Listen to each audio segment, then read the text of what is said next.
మల్లెపూలు అమ్ముకునేవాడు చర్చి ముందు పెట్టాడంట బండి. పాస్టర్ గారు లోపల వద్ద చెప్పాడు, ఒక్కడు కూడా కొనడు పోరా అని. ఇంకో చోట పెట్టుకో, మార్కెట్లో పెట్టుకోపో, అక్కడ కొంటారులే కానీ ఇక్కడ కొందరు పో అంటే ఎందుకు కొందరు 8 ఆడవాళ్ళు వస్తుంటే కొంటారులే అని పెట్టాడు.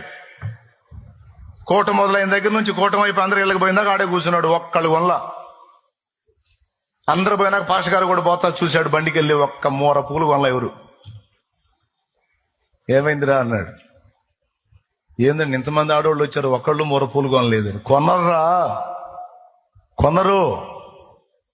పిచ్చి పిచ్చి వేషాలన్నీ వేసి రోడ్లమిటి బజార్లమిటి తిరగటానికి వారు బజారు సంబంధులు కాదు, వారు పరిశుద్ధాత్మ సంబంధులు.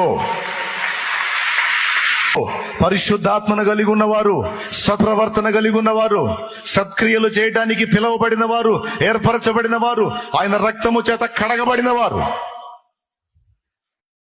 జుట్టు విరగోసుకోకుండా చక్కగా జడ వేసుకొని స్వామివారి యొక్క దర్శనానికి రావడం అనేది మన హిందూ సనాతన ధర్మం సాంప్రదాయాలుగా ఉన్నాయి. అట్లాగే తిరుమల క్షేత్రంలో ప్రత్యేకమైన నియమం ఉంది. ఇక్కడ ఉండే పూలన్నీ కూడా స్వామివారి కైంకర్యాలకి అని చెప్పి పెద్దవాళ్ల కాలం నుంచి అనాదిగా ఆ సాంప్రదాయాన్ని పాటిస్తూ ఉన్నాము. కాబట్టి తిరుమల క్షేత్రంలో ఎక్కడ కానీ పూలు అమ్మినా అట్లాంటివన్నీ కూడా కొని స్వామివారికి సమర్పించుకోవాల్సిందే. కానీ వారు సొంతంగా తలలో పూలు పెట్టుకొని రావడం, వివాహం చేసుకున్న వారు కూడా మెడలో మాలలు వేసుకొని శ్రీవారి ఆలయంలోకి రావడం, అసలు తిరుమల క్షేత్రంలోనే ఈ మాలలు ఇతరత్ర కార్యక్రమాలకి పుష్పాలు వినియోగించరాదనే నియమాన్ని గత కాలం ఎంతో కాలం నుంచి అందరూ పాటిస్తూ ఉన్నారు.